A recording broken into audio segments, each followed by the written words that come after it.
Okay. So as the prayer says, we're going to take refuge in Buddha Dhamma Sangha, and we're going to listen to these teachings so we can become a Buddha, so we can benefit all sentient beings. That's the long-term goal.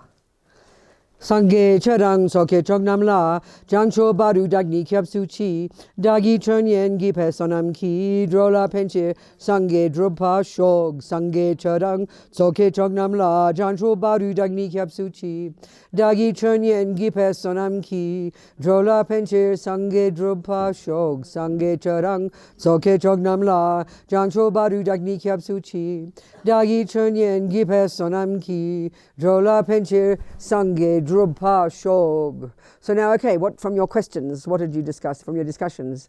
Ask me some questions. What came up? Okay, talk to me, people. Any questions that came up from your discussions? Yes. Where are you? 2 people. Good. Go for it. You first, sweetheart. I've been reading the workshop book and Yes. and listening to you. There's lots of bits I probably don't understand. Yeah. But there's one bit I feel really blank about. Okay. Which is, if there's trillions and trillions and trillions Yeah. of sentient beings, I get that. And there's a really small number of Humans, yeah. Options. Yeah. No, there happened to be a small number of humans. There could be more if people created the merit. Oh, okay. It's not as if there's a certain number, you've got to kind of, there's no waiting list or anything. If you create the cause, you'll get a human life. It's the result of your actions. Okay, I didn't know that. Yeah, okay, that's a good point. The second bit of it then is, if animals are trapped in, I don't know the right I understand what you're saying. Yeah. pain and Yes, suffering, exactly. tooth and claw, I think. Yeah, really. Mm-hmm. I can't quite get how, I know that they might have had a human In the past, yes. virtuous seed, Yes. but not all of them surely can have had that. No, okay. This is where it all is so cosmic, because I mean, to think that consciousness is a beginningless, first of all, is the most bizarre idea we've ever heard. I mean, you either begin in your mother's womb and we're sort of well, it's not so bizarre. First of all, the materialist view, we track ourselves back to the Big Bang, isn't it? And that's a few billion years. I don't know when they say humans started. So we're looking from the materialist point of view where we all began. So we go back and back and back. And then if you're a Christian, you go back to God, isn't it? God is the source. But the Buddhist one says neither of those. So the Buddhist view is this, this is a very odd idea. We've never heard it before. That our own consciousness and the consciousness of every ant, every dog, every hell being, every god, every being in the universe, holy and ordinary, is necessarily beginningless. So if that's, which is logical if we take the view of cause and effect. So I'm going to get to your point. So giving this as a background first. There are trillions of sentient beings. There are never any new ones, and there are never any less, because their minds are beginningless and endless. So the logic of the beginningless is kind of one we've got to get our head around, and that's the concept of cause and effect. So the way the Buddhists would say is the Buddhists observe that consciousness is not physical, and that so then we're looking at cause and effect, then the main cause of something should have a similar kind of substance. So if we're positing consciousness is not physical, the main cause, the most direct cause, the immediate cause, the substantial cause has to be a very previous moment of that type of energy. So this moment of consciousness, this moment of anger in the consciousness, its main cause has to be a previous moment of anger, but consciousness in general, if it's not physical, the main cause of it, the substantial cause of it, has to be of a similar character, not physical, a non-physical capacity for cognition. So if you keep tracking back, we tend to have a feeling that this is not your point yet, but I'm getting to your point. We all have a deep assumption that there has to be a first moment. One of the commonest questions we all ask in all cultures: when did it begin? When did negativity begin? When did suffering begin? When did karma begin? When did I begin? We want a first moment, in other words. So the Christian view, the creator view, is that God is the first moment. So of course, if you're a naughty child at school and you're, where did God come from? You don't ask that question, because there's a whole kind of philosophical view about what God is. This energy that doesn't have a cause, that in a sense is beginningless, doesn't have a cause. God has always been. Well, the Buddha would make that very ordinary and say every single consciousness, every single sentient being has always been. Because each mind, the cause of it is the previous moment of that mind. So and then you think, well, maybe I began in my mother's womb. Well, you know, if your consciousness existed in your mother's womb, the moment before that day, the cause of that moment of consciousness of that second has to be a previous moment. So then you get back to the first moment of conception. Well, you know, you can track your egg back to mummy and the sperm back to daddy, but what about your consciousness? Well, the previous moment of your consciousness, which existed before the egg and sperm came together. So you track that back to a previous life, and so you keep going, and you will but necessarily never be able to find a first moment. Not because we can't see it, not because it's hidden, but because there can't be such a thing. Because cause and effect implies that every millisecond you go back 40 trillion years. If you track back mentally your consciousness and you keep going back, the previous moment, and what was the cause of that? The previous moment. And what was the cause of that? The previous moment. And what was the cause of that? You'll never find a moment that you can say about it that there was no cause. You always got to go back to a previous moment. So as odd as it sounds to our minds, because we have a view that something has to have a beginning, there can't be a first moment of consciousness. So the point about I'm getting at here, if there are trillions of consciousnesses, if they're all beginningless, then it follows logically they all have to have, done every negative action there is and every positive action. I mean, we're still in samsara, we haven't realized emptiness. So all these sentient beings who are the animals, for example, they've been humans in countless lives, we've been animals countless lives, and there are other realms of existence that we've all been as well, the Buddha would say. Logically, if we look at actions, we can see the karmic results. So, given that, then your question is, what's the bit that doesn't make sense? The gap in it for me is, then is there any way an animal can be reborn as absolutely a human?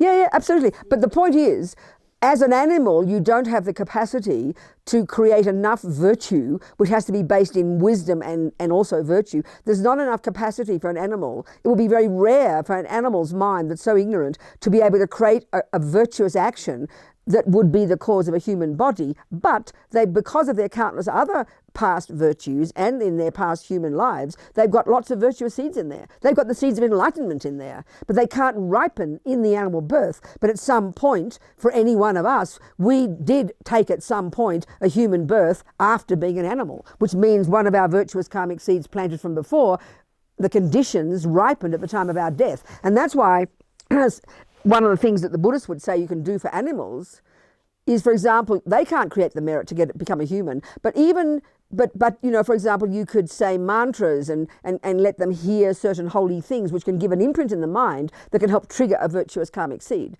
that would enable them to get a human birth again. That's the answer. That's the idea. And that gets to the point about, again, down to this sort of this religious component, the Bill's point about how come saying a mantra in the ear of any person can have such a beneficial result. What is it about a mantra? What is it about even seeing an image of the Buddha, hearing the name Buddha? And that's the point that the Buddhists would make, that the enlightened beings are so powerful. I mean, it sounds like science fiction, but if we look at if the qualities, what you'd be like when you become a Buddha, when you're finally a Buddha, this is what Buddha says is the potential of every single consciousness. We all possess Buddha nature. There's a serious kind of teaching in Buddhism that every consciousness necessarily is by definition a potential Buddha. So I like the analogy of an acorn. So we know very well because we've learned it, that an acorn, this little thing, if you put it in the ground and give it a bit of time, a bit of space, a bit of water, a bit of air, a bit of earth, it'll turn into an oak tree. We know that. It's not evident by looking at an acorn that that's what it is, but we know from experience that that's what it becomes. So you could say, and this is the way that a Buddhist would say it, using this language, every acorn by definition possesses oak tree nature, meaning every acorn by definition, by its very existence, what defines its existence is its capacity to become an oak tree. I mean, you can use it for dinner, squirrels do. You could use it as a weapon, but what it actually is in its bones, in its nature, is a potential oak tree. That's the way Buddha talks about consciousnesses. That every mind is naturally clear, every mind is naturally pure, not as if we've been pure before and then lost it, but every consciousness in its nature, and the teachings on this in the literature are vast, There's a serious point, which gives us the courage to want to even work. That every consciousness in its nature is naturally pure and has the potential to be utterly free of all pollution, utterly free of all delusions. This is the key point in Buddhist psychology and Buddhist philosophy and Buddhist practice. So we've got to think that through logically, because it sounds a bit mystical to us, you know. I mean, if you think your mind is your brain, I mean, we tried cutting bits out back in the 1930s. They called them lobotomies. Didn't seem to work. So the idea that you can rid your mind of all neuroses, all ego, all fears, and finally become this true, pure being that is your potential is pretty abstract for us in the materialist culture. So what you'd be like when you're a Buddha is pretty shocking, you know. I mean, it sounds completely science fiction to us. I did a conference in Melbourne a few years ago at the Catholic University. I had like a 20-minute slot. And I remember I didn't know what to talk about. They said talk what I wanted. So I remember just before I left, I looked up the Merriam-Webster dictionary for the definition of God. And it said 3 essential qualities: omniscient, infinitely wise, infinite power, omnipotent, and infinite compassion. Well, they're exactly the characteristics of a Buddha. And Buddha's point is, Christian's point is there's only one of them, and he's the cause of everybody else. The Buddha's point is every consciousness has that potential. So you really, it seems to me, I mean, it's my own observation, just by hearing different religions, it seems to me over the centuries, there are many similar observations and findings by different human beings, but the causes of them and the conclusions from them are obviously radically different. But that idea that a Buddha has those 3 essential qualities, that's exactly what Christians say God is. So it sounds kind of shocking for a Christian to say that everyone can become it. But that's Buddha's observation.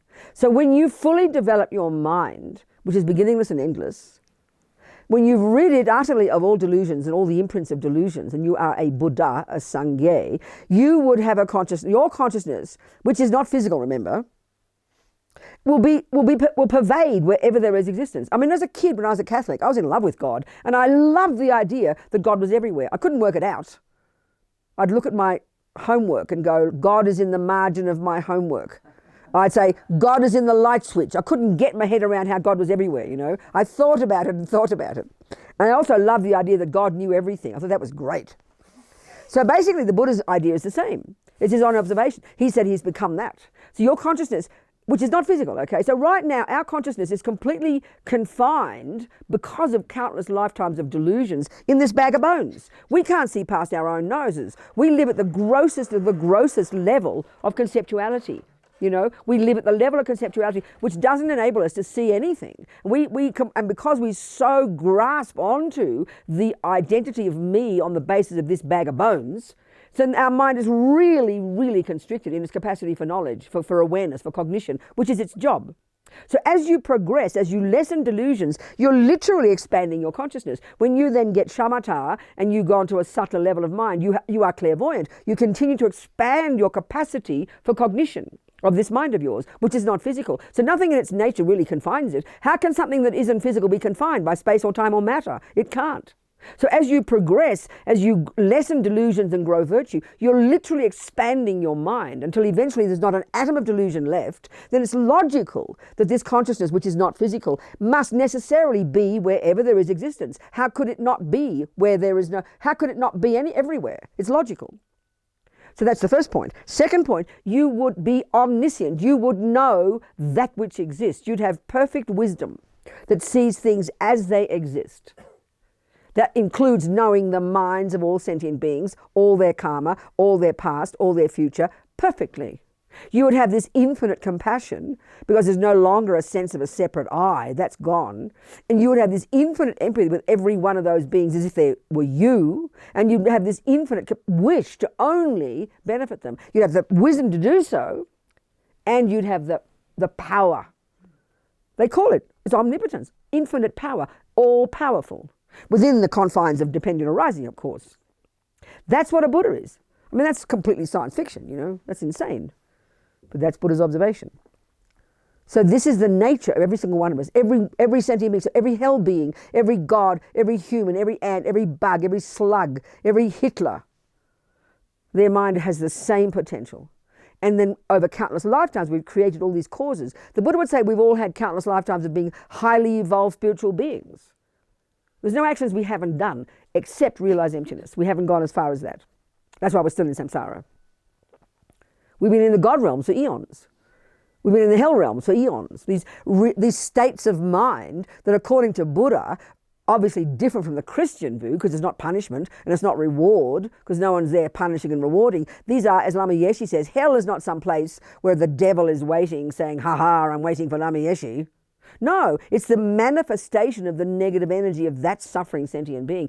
Everything we experience is our karmic appearance.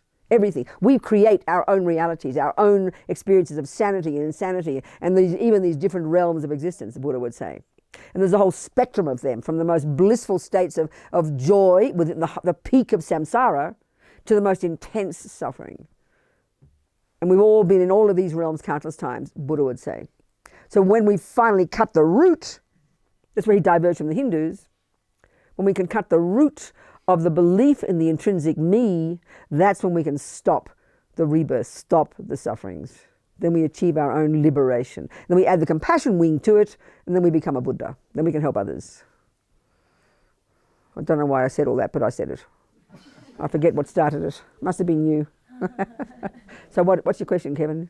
We had in our discussion group, we had a very technical question about a mantra for Manjushri, and we knew the one is Om Ravatsana-di, and then we were wondering about the relationship between that mantra and the brief one, Om Namo Manjushri. Yeah, I don't know. I never understand the evolution of that mantra we say with the prostrations. I don't know. What do you know, children? Have you heard that Om Namo Manjushri and Namo Sushiye? That's not a Manjushri mantra. That's What is that? What's it? Shakyamuni Buddha. But what's Manjushri mean there? Wisdom, I think. But Manju is gentle. It means gentle voice. But it doesn't refer to Manjushri. But whatever it is, the word, the translation in English for Manjushri is gentle voice. So why we say gentle voice in there? Don't ask me. I don't know is the answer. That's why I don't know. Yeah, don't know. It's not related to Manjushri. But it still says gentle voice. It still says the name Manjushri. Whatever it means there. Who knows? Yes. So to follow up, during prostration, should do that shortened version, the mantra, the short version of the Manjushri mantra, or I guess the other one isn't the Manjushri. No, when you do prostrations, you go Om Namo Manjushri, Namo Sushiye, that little mantra we do. That's what we do when we do prostrations. That's it. There's no short or anything. And that's the Buddhist mantra. It's a Buddhist mantra, not Shakyamuni Buddha. So it's different than the other one, the Om Muni. I don't know what Children's telling me. I have no idea what she's saying. She's got some knowledge that I haven't got, so I can't answer for Children. So she can give her answer, and I'll give you mine. So what do you want to say, Children? You're very welcome. Please go ahead. I did know the What have you learned about the mantra that we say when we do the prostrations? What have you learned? that it's related to Shakyamuni Buddha, not Manjushri. But can you explain why it says Manjushri? I cannot. Okay, so we don't know the answer. And the answer is when you do prostrations, that's the mantra you do, not the Manjushri mantra. Yeah? And is that Right. in our prayer? The other one, is that in our prayer book? What, darling? Is that The Manjushri mantra, there's a little chapter called mantras, a few mantras. We'll do some of those. Okay, I know the Yeah. Manjushri mantra is in Yeah. there, but is the one that, The prostrations, yeah, I'm not sure. I can't remember. In the morning, it's Oh, no, but he wants to know if it's in the book. I can't remember. the daily prayer. The Daily Prayers book. There you go. Must be there. Okay. So what else, people? Questions? Anybody? No questions from your discussions? Yes. Go, darling.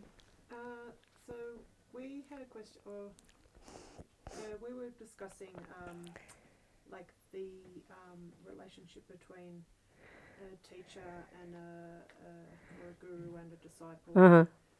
The like the sort of context of that Mm. that's come from. Yep. And whether that's still relevant in our sort of context.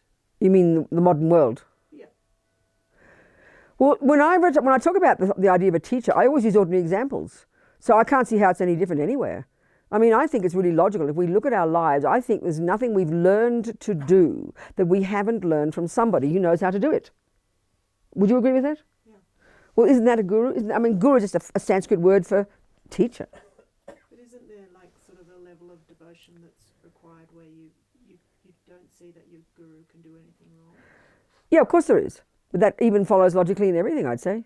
I mean, if you think of it, yes, okay, we haven't even begun to discuss that yet, but there's if you think about it, the point that Monique's referring to, in there's a lot of, in the literature, there's a lot of discussion in Buddhism, coming from Vajrayana Buddhism, all of Buddhism, about the necessity for a teacher, which is hardly surprising. That's my point. We all need, someone to show us how to do something. It's obviously the simplest, quickest way to learn it is to find a knowledge holder, a person who knows how to do it. So it would seem, so the point that Monique's referring to in all the literature, there's this discussion about the purest level, the highest level, the best level of what they call guru devotion, the relationship of devotion to your teacher, your spiritual teacher, the best level of it, that it will be the quickest way for you to get the realizations, is to cultivate the view that that person in a human body that you have chosen to be your teacher is in fact the Buddha. Now, the point there, it's kind of catch 22. Buddhas by definition don't need bodies. They've gone well beyond bodies. They've gone well beyond bodies. They don't need bodies at all. So out of compassion, a person who's become a Buddha will then consciously manifest in bodies for the sake of sentient beings in order to guide them to their Buddhahood. So by definition, a human being can't be, a Buddha can't be a human being. So try and hear the point I'm making. You've got a certain point in your spiritual development, you don't need to be born in any body at all. You've cut the root of all ridiculous bodies, these gross bodies, the result of attachment and delusions. So when you've finally achieved Buddhahood, the actual meaning of the word Buddha is the subtle, unmanifest, all-pervasive, all-knowing, all-compassionate consciousness. But who can communicate with that? We're not. We're as thick as posts. We can't. So that out of compassion, that Buddha manifests in a body. So, at the time of Shakyamuni Buddha, the first Buddha in our time, there he was, this human being who became a Buddha. But nobody could see he was a Buddha. I mean, that place was crawling with gurus. I mean, the place was just thick with gurus, Hindu ones, Jain ones. I mean, that was their trip then. They were these amazing holy people. So no one could tell one from another. How could you possibly know that? We look at a statue and go, oh, there's Buddha, with his curly hair and his long earlobes. But how would you know? If you saw this bloke back then, you wouldn't have a clue he was a Buddha. It's ridiculous. Nobody could possibly tell. So that's why we've got to check up on a person's teachings, do your market research, make sure the person is valid, and then when you're really confident, checking the students, checking their teachings, checking their behavior, you then make a conscious decision, that's the person I want to lead me to enlightenment. That's the person I want to be my spiritual teacher. So that's the person I'm going to imagine is a Buddha for my benefit. Now, why would you want to do that? It's very logical. It's very logical because you want to become a Buddha as quickly as possible. So this devotion you cultivate, having chosen that person as your guru, and their job is to show you your mind, their job is to lead you to enlightenment, then it's obvious. I mean, the very first time I learned to make a cake, I always use this example. It happened to be my mother. And I didn't think of it like that, but I'd done my market research. I'd checked up on my mother. I'd eaten her cakes. I'd eaten her students' cakes, my sisters. Her peers said she was a good cake maker. I wouldn't have known because when the first time I asked her to show me how to make a cake, and I was 25, and I was a hippie and I was in London, and I decided I want to make a cake, and that's the first step. You've got to want it. So then I thought I'd ask my mum. I mean, I didn't fly to Melbourne especially, but I was going there anyway. So I said, please, Mum, show me how to make a cake. I'm sure she was very happy, waiting 25 years for me to ask her. She'd always known how to make cakes, but I never wanted to learn. But then I was a hippie and I wanted to make a carrot cake. Well, I remember the event vividly, and this is my point now. It was the first time I wanted to make a cake, so I checked up and I knew that my mother was valid. I'd eaten her cakes, I'd eaten her students' cakes, my sisters, her peers said she was good. I'd done my market research. I was confident. And this is the point, I didn't have any direct experience of cake making. So anyone could have said to me, put 47 eggs in, and I would not have known if it was true because I had no experiential knowledge. That's why you have to check up. So I'd done the research with my mother. I was ready. She was there. And the interesting point is I remember this day. It's imprinted in my memory because it's the first time cakes became real for me. Why? Because of the human being. As Lama Yeshe said, Buddha's dead. But the Four Noble Truths become real for you when you get it from a person who knows it. That's your teacher. But you have to choose that teacher. They can't shove it down your throat. You can bring a horse to water, you can't make him drink. We're the boss in this situation. We choose. So I chose my mother. Please show me how to make a cake, Mum. She told me. And if I then said, well, what do you mean 2 eggs? Why not 6? How do you know what you're talking about? I had to be confident my mother was valid. I had to be ready. I had to be confident. So I would listen with an open mind, with devotion, with no question. I did not question my mother because I'd done my research. I didn't have blind faith in her. I had wisdom faith in her because I'd checked up. I did exactly what she said. And I haven't made a cake in 30 years, but I better make another cake. And it was an apple and walnut cake. I remember it. vividly, because it was the first time cakes became real. So the preparation in my mind was what was necessary for me to get my mother's wisdom from her mind into my mind. It's like I received an empowerment from my mother, and I mean that sincerely. So that's how they talk in Buddhist things. You receive empowerments from the transmission from the guru's mind to your mind. They make it all sound holy. Well, it's the same as my mum. My mind was ready. She was qualified. I was ready. I listened. I did what she said. The result came.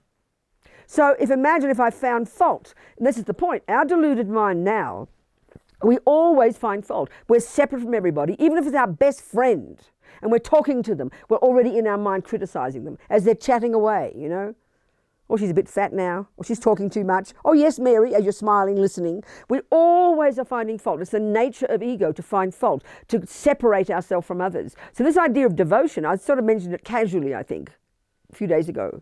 It's very powerful. Devotion means your heart is wide open. Well, if you're going to have devotion to somebody, you better choose them carefully, please. As Babonga Rinpoche says, you choose your guru very carefully. You're going to end up like them.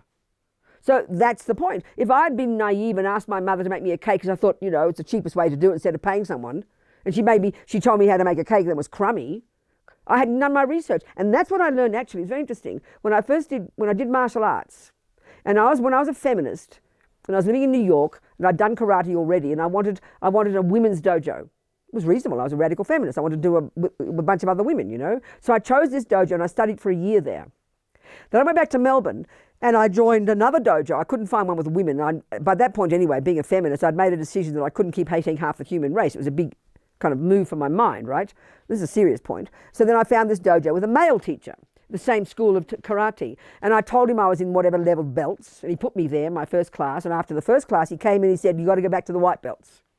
Because he could see I'd learned wrongly. And I was really insulted and really offended. My pride was really hurt, But then I thought about it, and that was the first time in my life I realized the need for a valid teacher. Because I chose the teacher in New York for the wrong reason. So I didn't know she was teaching me wrong. I hadn't done my research. She was not a good teacher. I learned wrong for 1 year.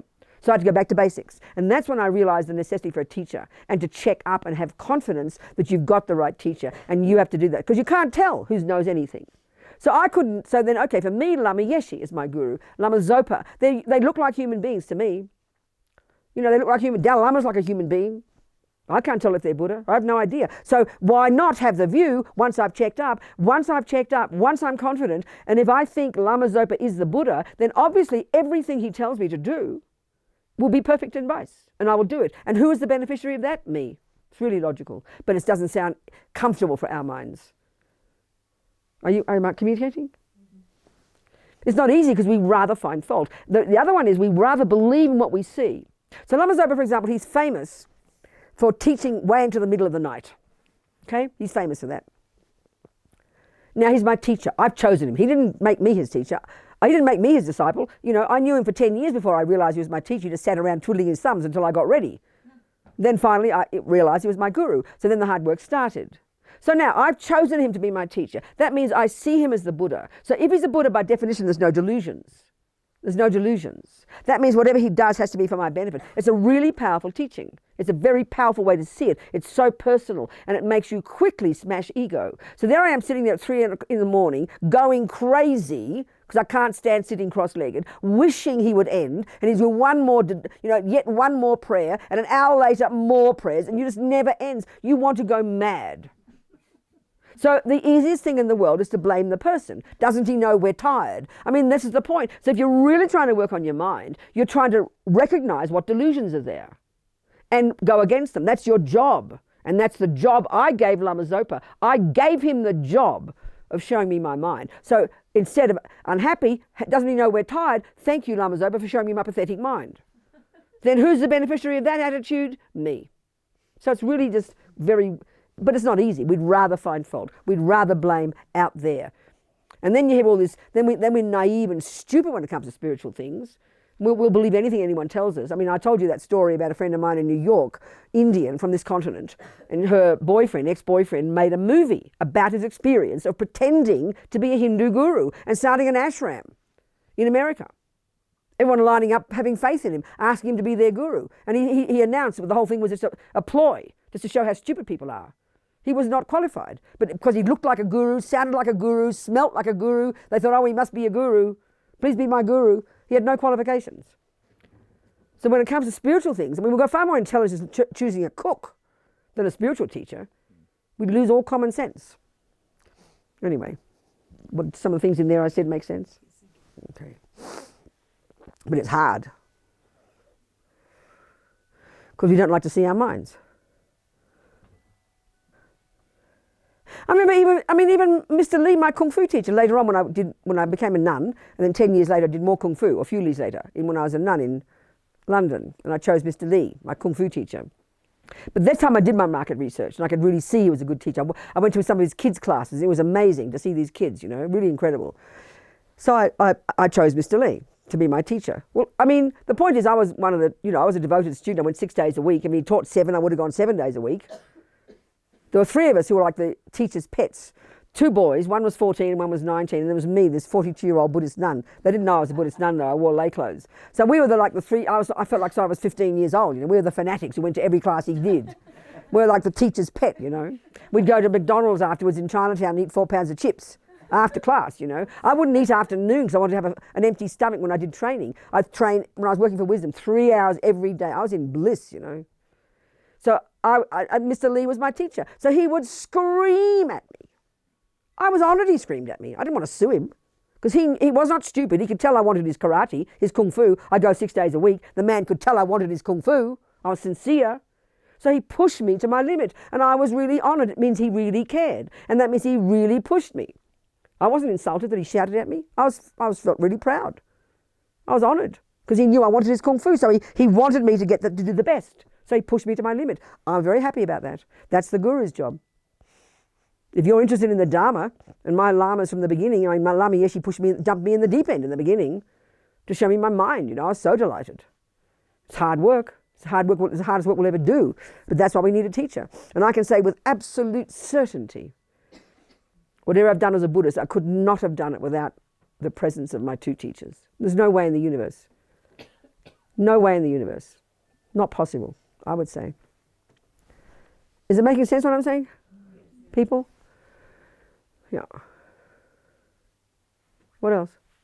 Anyone? Questions from your discussions? So, okay, well, let's continue with purification. So, roughly speaking, we went through the 4 steps. Did you get the 4 steps? Did it make sense? Did you not have any questions about the purification practice? Did you see the logic of it? Were there no questions about that? No? It made sense, did it? Okay. And the thing is, as Lama Yeshe says, the power of purification is the power of regret, the power of reliance, the power of the remedy, the power of resolve. It's our own mind that does it. And we all know the more determined you are to achieve something, that's the main cause of achieving it. That gives you the inspiration. So the same here. It's because we have a view about ego that I'm this self-existent bad person. Then we think, I sit there and I imagine purifying, and I imagine regretting, and I imagine all this. We think, what good does that do? I'm still a bad person, we think. That's how we feel. That's really bizarre to think that, It's like you've been playing piano for 10 years, but you still keep thinking there's no progress. That's how we think, actually. I remember one time a person emailed me about something he did really bad, he said, 20 years ago. He didn't want to say what it was, but he had terrible guilt and shame about it. So then he became a Buddhist. And so for the next 20 years, he said he'd been trying he'd been doing all these good things, helping people, doing this, doing practices, doing that, doing lots and lots and lots of virtuous things. But he still talked as if he was still that bad person from 20 years ago. What I'm meaning is, if you've been playing piano for 20 years, the mistake you made 20 years by now has gone because you've fixed it. You've now counteracted the mistake and you've played piano. But that's ego. We think I'm still a bad person. Even though every one of us, every day, makes effort. Everybody does something virtuous every day. But we still have this concrete view, I'm a bad person, as if I'm the same bad person that was born, That's the way ego grasping works. We cling to this view. Even though we do good things every day, or we remember as the bad things, we never think of the good things. And in fact, every single day, we're this work in progress. Every second we've had a virtuous thought, we're adding to our being a better piano player, but we don't notice it. We just remember the bad things. That's how ego grasping works, But the purification practice is unbelievably powerful if we understand it logically, psychologically. Your mind is the one that does the regretting because you don't want suffering. Your mind has compassion for others. Your mind imagines purifying. And as Lama Zopa says, really the more you have confidence that you're purifying, to that extent you purify. Because it's your mind. It's logical. The more effort you put into chopping a tree down, if you just go blink, blink with one little axe and say, oh, it didn't go down. But if you whack it really hard with a big axe, it'll go down. The more effort you put in, logically the result will come. It's dependent arising, you know. It's interdependence. So the more we have confidence in that, the more optimism we'll have and the more self-respect we'll have. It's really important to think that way. So Lama Zopa says we're insane not to do the purification practice every day. Only because the nature of our delusions are that throughout the day we've been creating countless negative seeds, just naturally, as well as the good. So we've got to get ahead of the game. You've got to do weeding every day, basically. We know how dynamic a garden is. Well, it's the same here, dependent arising. Every second, something's going on. So we want to really, so if you, like I said, if you have a really, you know, you live according to reasonable virtue, don't kill, don't lie, don't steal, even more so in the context of keeping vows, and then do some purification at the end of the day before you go to sleep, you've really got an excellent day's practice. You can't fault that, you know. That's incredible. You're putting just bombs in your mind, purifying your mind hugely. So now the point, that's probably the question that's implied here, when does the negative karma finally finish? Well, it finally finishes when you realize emptiness. And that's the one that really initially is very abstract for us. We've got to really think logically through what that means in order to understand, you know.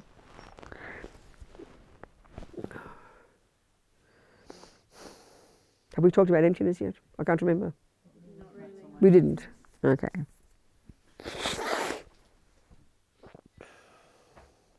The Buddha's saying that all the things we do that sow seeds in the mind, that ripen as future experiences, both good and bad, in other words, are rooted in this root conception deep in the mind that truly believes I'm a real, solid, definite, intrinsic, there's a real, solid, definite, intrinsic me in there.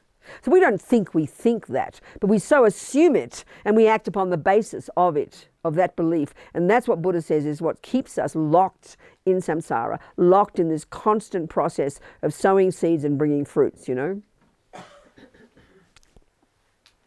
So when we cut that delusion by what they call realizing emptiness, and that only can happen in subtle meditation, when we've got single point of concentration, and masses of hard work, understanding the conventional way things exist.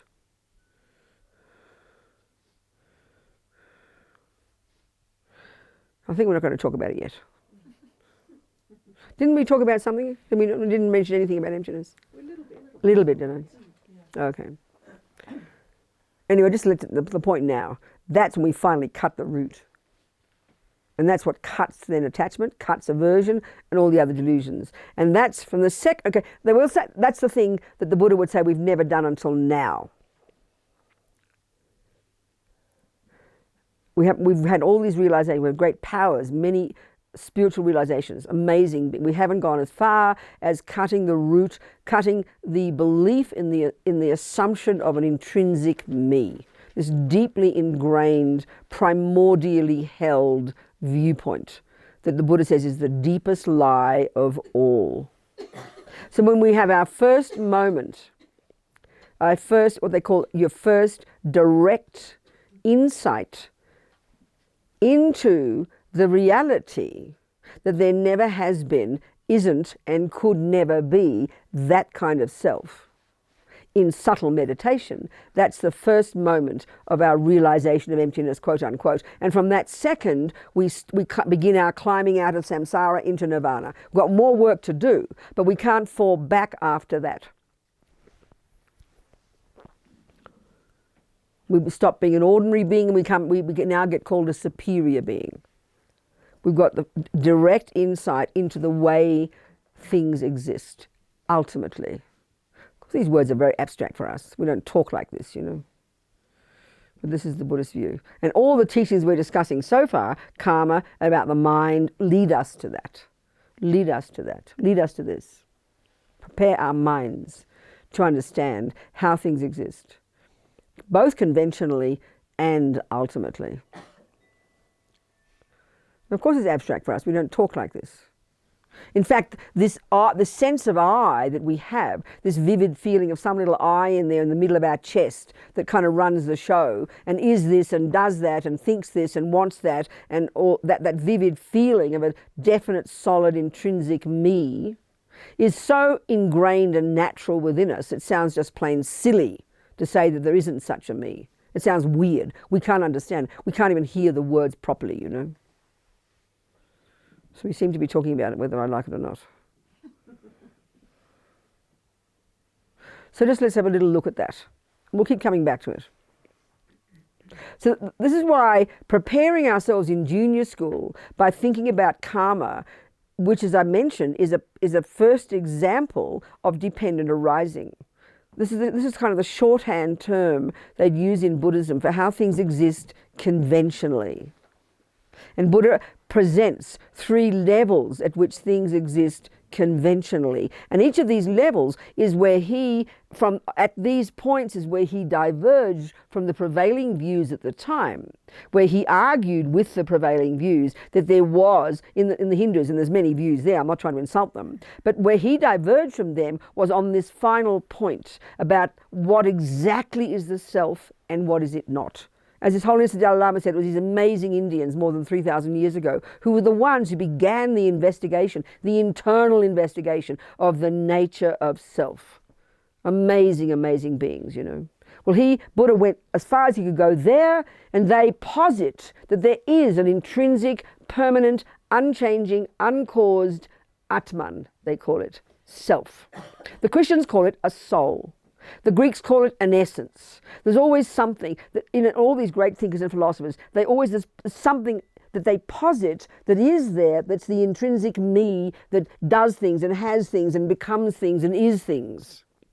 The Buddha says, no, there isn't that kind of self. And so he presents many arguments to different prevailing views at the time, and one way of presenting is, he calls it these different levels of dependent arising, how everything in its nature, everything that exists, every self, everything, every peanut, anything that does exist necessarily exists interdependently. There can't be such a thing that exists without depending on something else. That's the idea of dependent in Buddhism is massive, because he's arguing with a prevailing view that says there is indeed a real, solid, independent self. And Buddha says, not possible. The whole concept of a creator is exactly the same philosophy, that there is a real energy that is permanent, meaning unchanging, uncaused and unchanging. Buddha says impossible. And so much of the work one has to do, both first philosophically and then in meditation, is to get to see the truth of that. How dependent arising is the way everything exists. Everything exists in dependence upon different factors. So the 3 main levels at which things depend for existence, Buddha says, the first one is causes. And karma is a perfect example of that. So it seems to me, by thinking about karma in relation to oneself, one's conventional self, the general self that we are, then the way we are now, the way ego grasping makes us feel, is, as I said, is where this innocent victim, that in other words, what happens to me in my life has got nothing to do with me. Stuff happens to me unfairly. Nothing to do with me. That's the exact expression of the belief in a permanent, uncaused me. And Buddha says a load of nonsense. So thinking about karma, it seems to me, is a marvelous way to loosen the grip, to counteract the instinctive belief of the innocent, innocent, permanent, uncaused me, not fair me, the self-pity me. It completely changes. Like I said, the experiential implication of karma is it loosens the grip of this poor self-pity me. We become more grown up, more accountable. We realize that that what goes on in our life is the fruit of our actions rather than somebody else. So karma is a very powerful way to lead us to understand more deeply dependent arising, which is the king of logics, as Lama Yeshe puts it, to realize emptiness, which is the shorthand for the ultimate way that things exist. So the next level of dependent arising is very interesting. This is not the subtlest. There's the third level, the subtlest, the real meaning, and we'll go into that later. But this one is very interesting.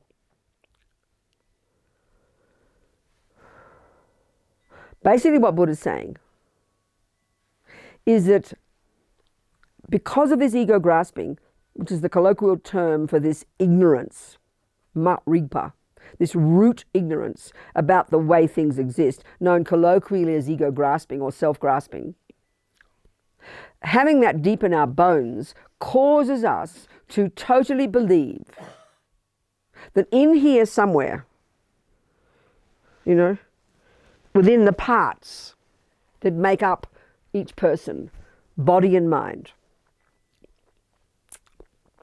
that there is definitely a special part that's like the boss part that runs the show among all the other parts. Like my friend Pende says, walking hand in hand with the other parts. And the parts are what? My mind. What are the parts of my mind? Anger, love, jealousy, kindness. Thousands of parts of your mind. And then what of your body? Thousands of parts of your body. You know, knees, feet, bones, ligaments, pee-pee, caca, blood, eyeballs, eyelashes. There are millions of parts of our body, and there are many, many parts of our mind. And we can see that that's what makes up a person. That's what makes up a mug. A mug is made of many bits and pieces. So this level of dependent arising for the Buddha, he says that everything exists in dependence upon their bits and pieces. Everything exists in dependence upon the parts that make it up. So what he says, the mistake we make is that we believe, because of this ego grasping, that there is an extra part in there, like a boss, like the landlord part, like the puppeteer. And that part is called I. We believe that totally. This is not the subtlest mistake, Buddha says. But it's really interesting to do the analysis. Our language expresses this. So there's many logical arguments when we're studying it in more depth in the philosophy, as well as then in your meditation, you have to then experience the truth of it. There's many arguments we need to use to counteract this misconception. Because the Buddha says this view of the independent me is the cause of all suffering. As abstract as that sounds to us, we can't even see that. When we hear those words, it sounds so kind of what, you know? Because it's wise, because the mistake is so primordial, because we do it so naturally, it's so automatic, it's such a given for us, we don't notice it. So there are many arguments we have to use, logical arguments to counteract these absurd propositions that ego grasping makes up. Because delusions are all liars. And this is the other point. Going to junior school, karma, that helps us understanding dependent arising, that prepares us for emptiness. But in the second level of practice, where we start looking to our mind, and we realize we look into the contents of our mind, remember, and we've got the deluded neurotic states of mind, and we have the valid ones. So by learning about how attachment and anger and all the other delusions have the particular characteristic of exaggerating, of not being valid cognitions, that prepares us now to understand that component, to understand how ego grasping is the subtlest lie, the subtlest misconception of all. So these first and second scopes of practice prepare us for this. So one of the arguments, one of the logical arguments you have to use, they call it one and many. This sounds so peculiar, but we'll do the experiment. You'll see. If I say to you, I make a statement, I have an iPad